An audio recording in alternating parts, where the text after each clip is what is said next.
Space দিতে সে time লাগবে না। Sorry sorry sorry sorry sorry sorry sorry. এই ডাক্তার চশমা চোখে দিয়ে ঘুরেন নাকি? হ্যাঁ, দেখে শুনে পথ চলতে পারেন না? তাহলে ছিলাম তো খেয়াল করতে পারি। সরি বললে সবকিছু সমাধান হয়ে যায়, বুঝছেন? বললাম না সরি।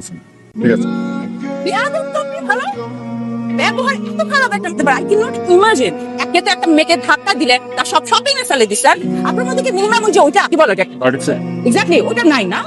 কত কথা আপনি মেয়ে, কিন্তু আমি একজন ভালো মানুষ। আপনারা একদম এখানে সোজা করে দিতাম। রিয়েলি? ধাক্কা আমি একা দিচ্ছি, আপনিও তো ধাক্কা দিচ্ছেন।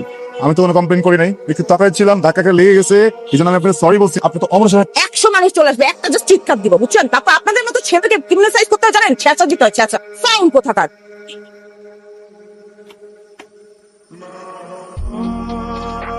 এই ছেলে, তুমি এখানে দাঁড়িয়ে বিয়াদের মতো সিগারেট টানছো কেন? আসসালামু আলাইকুম আঙ্কেল। ওয়ালাইকুম আসসালাম আঙ্কেল। আমি যদি ভুল না করি, ছোটবেলা থেকে শুনে এসেছি সিগারেট টেনে টেনে খাওয়ার জিনিস, এটা বেয়াদবের মতো করে খাওয়া যায় নাকি? এটা তো আমি জানতাম না। আর চায়ের দোকানে তো আঙ্কেল চা সিগারেটই খাবো, তাই না? আপনিও খাচ্ছেন চা, চুমুক দিয়ে খান, স্নিগ্ধ লাগবে, সতেজ লাগবে। তোমার কথাবার্তা তো বেয়াদবের মতো। একজন শিক্ষকের সামনে দাঁড়িয়ে কিভাবে আচরণ করতে হয় সেটা কি তোমার বাবা মা শেখায় না? না আঙ্কেল, শেখায় নাই।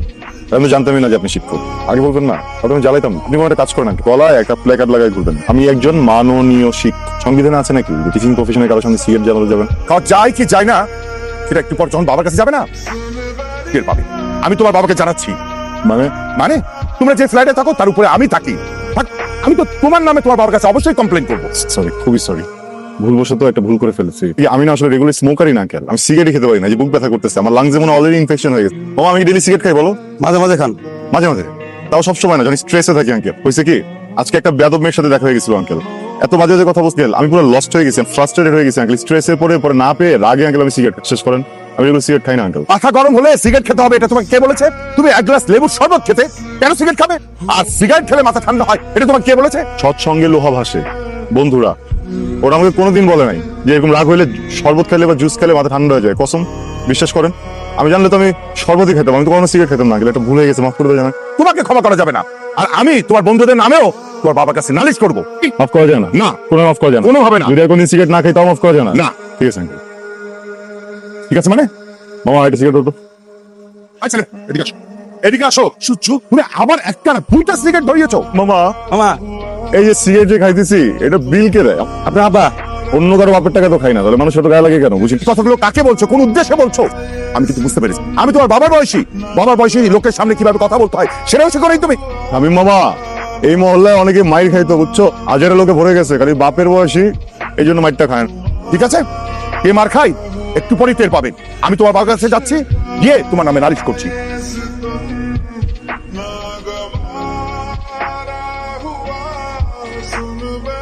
এই হ্যালো, এই এক্সকিউজ মি, দাঁড়ান। আপনার তো সাহস কম না, দিয়ে আমাকে ফলো করতে করতে বাসা চলে আসছে। আমার দেখেই বুঝতে পারছি যে আপনার একটা ঝামেলা আছে। আমি যদি সহজ মস্তিষ্কে সহজ ভাষায় বলে আপনি আমাকে ফলো করতেছেন, উত্তর আছে গো। আপনার না ইমিডিয়েটলি একজন সাইকিয়াট্রিস্টের কাছে আপনি বলবেন আপনি এই বাসাতেই থাকেন। আমি এই বাসাতেই থাকি। ফ্ল্যাট নাম্বার কত? ওয়াও, ফোন নাম্বার জিজ্ঞেস করলেন না, পছন্দের রং জিজ্ঞেস করলেন না, পছন্দের খাবার জিজ্ঞেস করতে হবে, ফ্ল্যাট নাম্বার। সরি, কিন্তু ওল্ড স্কুল তো নথিং। সেই আপনার চেহারাটা না দেখেন, নাকি সারাক্ষণ মোবাইলের ফিল্টার দিয়ে চেহারাটা দেখেন? কোনটা? যে বাদর মতো চেহারা, এই চেহারা দেখে কোনো মেয়ে, আমি তো দূরের কোনো মেয়ে ফোন নাম্বারও চাইবেন, আপনার ফ্ল্যাট নাম্বার তো দূরের কথা। একদম ঠিক কথা বলছেন, বাদরের মতো চেহারা নেই। আমি কোনো কারণ ছাড়া শান্ত মনে আমার বাসায় যাচ্ছিলাম, হঠাৎ করে কোনো কারণ ছাড়া পিছন থেকে একটা মেয়ে আমাকে ডাক দিল, কারণ ছাড়াই কথা বলা শুরু করলো। অকারণে এত কিছু ঘটা ফেলো কেন জানেন? কারণ সে কারণ ছাড়াই আমাকে পছন্দ। আমার চেহারা যদি খারাপ হয় আর ওই মেয়েটা যদি আমাকে পছন্দ করে, তখন কি জানেন, ওই মেয়েটার রুচিতে সমস্যা। ভালো থাকবেন। আসসালামু আলাইকুম। ওয়ালাইকুম সালাম। কেমন আছো মা? ভালো আছি, আপনি কেমন আছেন? ভালো। আচ্ছা আচ্ছা আচ্ছা। আঙ্কেল আসসালামু আলাইকুম। ওয়ালাইকুম আসসালাম। কেমন আছেন আঙ্কেল? আর এই বয়সে যাবো। তারপর তোমার লেখাপড়া কেমন চলছে? মেয়েটা আসতে না আসতেই লেখাপড়ার কথা জিজ্ঞেস করা শুরু করে। ওর যা বয়স তাতে তো লেখাপড়ার কথা আমি জিজ্ঞেস করবো। তোমার বয়সে কি হলে তখন রান্না বান্নার খোঁজ নিতাম। অসুবিধা নেই আন্টি, ভালো চলছে আঙ্কেল। মা, তুমি আমাদের বাসায় চলে আসবে সময় পেলে, তোমার সাথে কথা বললে মনটা ভালো হয়ে যায়। আসলে আন্টি আমার তো মানে আর বুয়ার রান্না আমি আমার বাবা কেউ খেতে পারি না, তো রান্নাটা আমাকে করতে হয়। তো আসলে গল্প করবার মতো সময়ও হয় না ওভাবে, এই আর কি। অনেস্টলি আন্টি আমি একটু আসছিলাম, লবণ লাগবে, রান্না করতে গিয়ে দেখি লবণ শেষ। তোমার যখন যা লাগবে তুমি আমার কাছ থেকে এসে নিয়ে যাবে। আর তোমার এত বাইরে বেরোনোর দরকারও নাই, এই পাড়ার ছেলেগুলি তো ভালো না বেশি। একদম ঠিক বলেছেন। ইনফ্যাক্ট গত কয়েকদিন ধরে একটা ছেলে আমাকে এত বাজেভাবে ফলো করতেছে, বাসা পর্যন্ত চলে আসে। বলো এত অসভ্য একটা ছেলে, খুবই অসভ্য, মানে ব্যবহার এত বাজে, কি আর বলবো। তাহলে তো ক্লাস করতে যাওয়া ছাড়া তোমার একদমই বের হওয়া উচিত হবে। তোমার যা লাগবে তুমি আমার ছেলেকে বলবে, আমার ছেলে তোমাকে এনে দিবে। আচ্ছা তোমার ছেলের গুণকীর্তন না করে এখন ওকে লবণটা দাও। তো তোমার কাজ করো না। বুঝেছো? ওকে এই তো রান। রুশো, তুমি কি এখানে ফোন স্কল করার জন্য আসছো নাকি আমার সাথে কথা বলার জন্য আসছো? তোমার কথা বলতে তাহলে ফোনটা রাখো, আমার সাথে একটু কথা বলো। হ্যাঁ বলবো তো, বলো। তোমার সাথে আমার ইম্পর্টেন্ট কথা ছিল, কিন্তু সে কখন থেকে তুমি ফোন চালিয়ে যাচ্ছ, তুমি কি কখনো আর সিরিয়াস হবে না?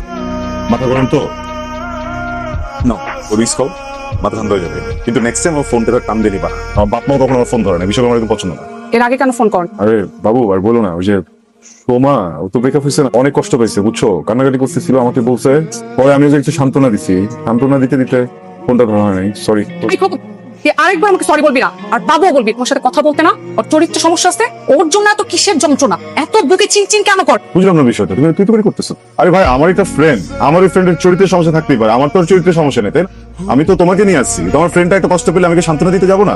না তুমি না 2টা রাত বেশি আমার জন্য ওয়েট করবা, 2টা দিন হয়তো না খেয়ে থাকবা, ইটস অল রাইট, বাট বন্ধুকে তো সান্ত্বনা দেওয়াটা জরুরি নাকি? ও তোমার বন্ধু। পৃথিবীতে এত মেয়ে থাকতে শুধু সোমাকেই কেন সময় দিতে হবে, ওর জন্যই কেন সময় বের করতে হবে? হ্যাঁ, আর কোনো মেয়ে নাই? সোমার জন্য খুব কষ্ট লাগে, বুকে চিনচিন করছে, হায় মন শুধু সোমাকেই। আর বাবু এরকম কোনো কিছু না, তুমি প্লিজ আমার সাথে তুই তো করে টুটু করে এগুলো করো না, আমার কিন্তু ভালো লাগতেছে না বুঝছো। তোমারও তো অনেকগুলো ফ্রেন্ড আছে, তুমি তো ফ্রেন্ড ডেকে নেবে, আমি তো কিছু বলি না, তাই না? না আসলে পারবা না, শুরুতেই বলছিলাম তুমি পারবা না, কেন আসছো হুদাই? মেয়েকে হ্যান্ডেল করতে পারো না?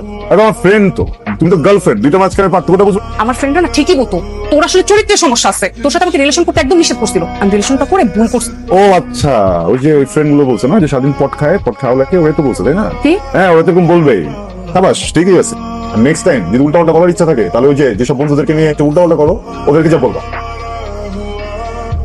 রুশো, সোনা পাখি, একটু কাছে আসবা, কথা ছিল।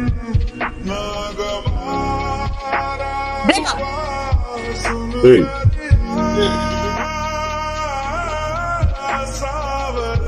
আরে না যাবো নাই রাও আপনি, হ্যাঁ বিএনপির লগে তোর 6 মাসের অ্যাফেয়ার আছিল, হ্যাঁ এটা ব্রেকআপ হইস, কিন্তু 6 মাস অ্যাফেয়ারের ব্রেকআপ হওয়ার পরে যে কষ্ট থাকানোর কথা তোর মধ্যে এই কষ্ট তুই নাটক করতাস, পুরা নাটক করতে গেছ। কোথেকে আসছো? আরে মামা বুঝোস নাই, কি ক্যাপের মাল পুরা একের ফাইজারি পাইছেন না, রাস্তায় একটা মেয়েকে একা পাইছেন আর খুব সাহস, এত সাহস কোথেকে আসে আপনাদের? হ্যাঁ, জুতা দিয়ে পিঠে একদম লম্বা করে ফেলবে একটা বুঝছেন? আরে আপনি এত উত্তেজিত হইতেছেন কেন? হ্যাঁ আরে চলো না, চিপায় যাই, চিপায় যাইয়া তুমি আমাদের একটু চিনলা, আমরাও তোমার একটু জানলা। পুলিশে ফোন করলে বুঝবি। আরে পরে ফোন দিও, চলো চিপায় যা, আরে চলো।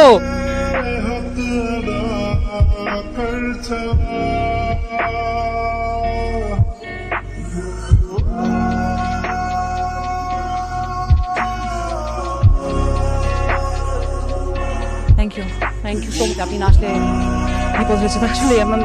অ্যাকচুয়ালি আমার জায়গায় অন্য কোনো মেয়ে হলে আপনাকে অনেক থ্যাঙ্কস দিত অ্যান্ড অবশ্যই একটা ট্রিট দিত। আমিও আপনাকে একটা ট্রিট অবশ্যই দিব কালকে শার্প বিকেল 4টায়। ওকে থাকবেন? হুম, একসাথে যাই তাহলে।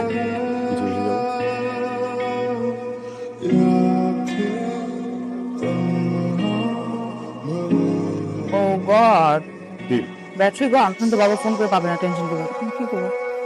আপনার আমার কিন্তু খেলা আছে জানেন, আমরা দেখি power bank, same company power bank, it's good. I know I have, বাস ভুলে রেখে আসছি। Anyway thank you. একটা মজার কথা শুনবেন? আজকে থেকে কিছুদিন আগে ঠিক এই রেস্টুরেন্টে এই টেবিলে বসে আমার লাস্ট ব্রেকআপ, এই কফিটাকে থেকে। আপনার রিলেশনশিপ ছিল? রিলেশনশিপ থাকবে? ও মাই গড, কয়দিন ছিল? বিষয়টা কি বুঝতে চাইলেন আপনি? বুঝছি কদাচিৎ অযোগ্য, এরা ভালো না, কেউ পছন্দ করে না।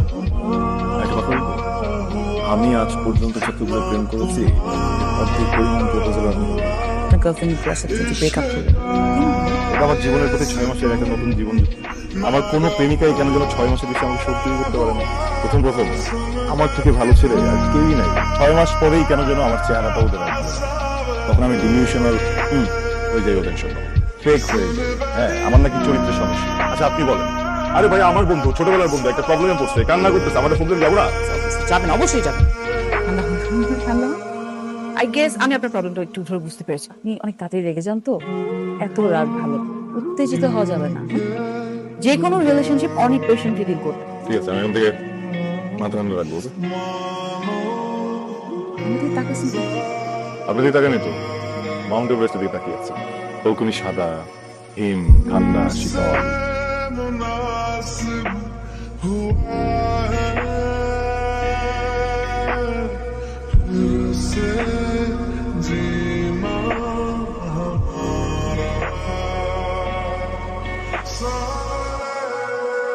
হ্যালো, কি করছো? এই তো একটু পড়ছিলাম। আমি আর কি করবো? তোর করার মতো কিছু নেই। ফ্রেন্ডের সাথে আড্ডা দিলাম, বাসে আসছি, বলছিলাম ফোন আসবে, এবার ফোনটা আর বলবেন না, আজকে তো ভার্সিটিতে এক ডে ছিল, তো বাসে এসে রান্না বান্না এটা সেটা করতে করতে এখন ফাইনালি বসলাম পড়তে। ঠাকুর বলেন, কালকে কি করছো? কালকে কেন? কালকে বেরোই, ফুচকা খাই, কালকে কি কোনো স্পেশাল? বিয়ে আছেন কিনা খেতে বল। ওকে রাইসা, বাবা, তুমি এত রাতে কার সাথে কথা বলছিলে? তো মানে চুপ করো, একদম মিথ্যে কথা বলবে না। তোমার রাত করে বাড়িতে ফেরা, পড়াশোনা না করে ফিসফিস করে কথা বলা, সারাক্ষণ এই মোবাইলটা নিয়ে থাকা। আমি কিন্তু বুঝতে পারি তুমি কোন পথে হাঁটছো। চুপ করতে বলছি না? তুমি যে পথে হাঁটছো না, এইভাবে যদি তুমি চলতে থাকো, কিন্তু অতি দ্রুত তোমার বিয়ে দেওয়ার ব্যবস্থা করবো। কথাটা যেন মনে থাকে। বসো, বসো, বসো, বসো। হ্যালো, কেমন আছেন?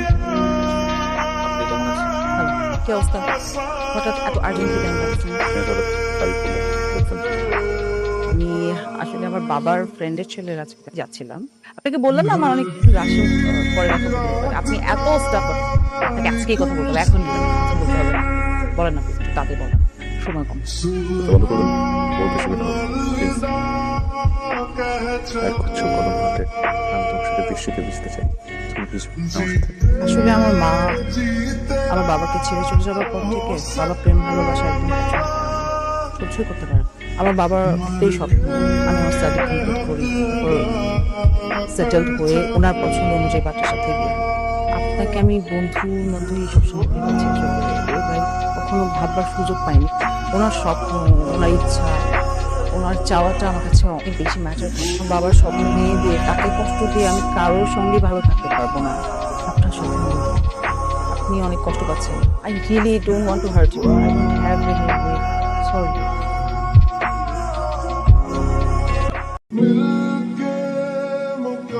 ব্রেকআপের পরে একটা মাইয়াও টিকে না, কিন্তু দেখ আমি তোর 21 বছর টিকে গেল। ব্যাপারটা খুব ভালো না তোর? আর ল মদ খা, মদ খা, মদ খা। এই নকল নকল মদ খাওয়ানোর পায়তারা করবেন, তোর বাড়িতে আমাদের সাহস পাইতেছে। আর সাহস পাইতাম কেমনে? ব্রেকআপ হন তো দূরের কথা, তোর তো প্রেম নাই হইল না। মদ খা, মদ খা।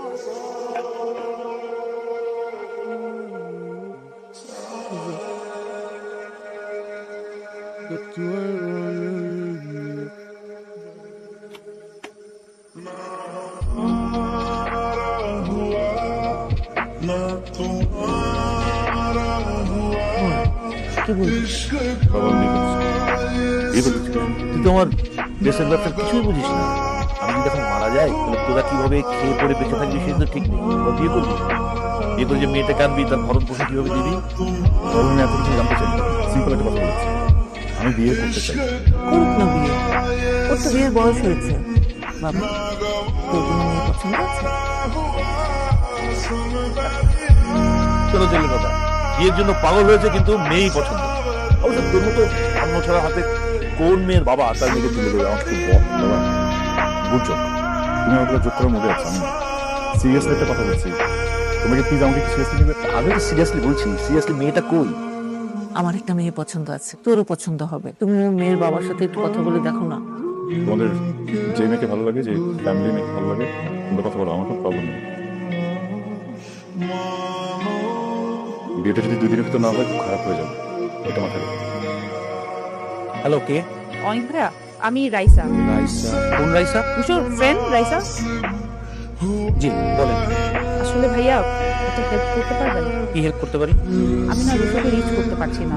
আমি এখানে কিভাবে হেল্প করতে পারি? মানে ওই দিনের পর আমার মনে হয় আমাকে সব জায়গা থেকে ব্লক করে দিয়েছে। আপনি কি একটু কাইন্ডলি ওকে বলবেন আমাকে একটা কল দিতে প্লিজ? আপনার কি মনে হয় আমি রুশোকে ফোন করে বললে রুশো আপনাকে বাড়ি থেকে নিয়ে পালিয়ে যাবে? দেখেন, আপনি রুশোকে অনেক কষ্ট দিয়েছেন। রুশো ঠিক করছে ও আর এই জীবনে কাউকে পছন্দ করবে না, কারোর সাথে প্রেম করবে। ও সরাসরি বিয়ের সিদ্ধান্ত নিয়েছে। আগামীকাল ওর বিয়ে, আমি ওর বিয়ে নিয়ে খুব ঝামেলায়। আপনি রুশোকে চিন্তা ভুল করেছেন, এবং এমন ভুল করেছেন সেই ভুল শুধরানোর আর কোনো সুযোগ নেই। কাজ করুন, আপনি নিজের মতো করে বিয়েটা করে নিন, ঠিক আছে? ভালো থাকবেন। অনেক হ্যালো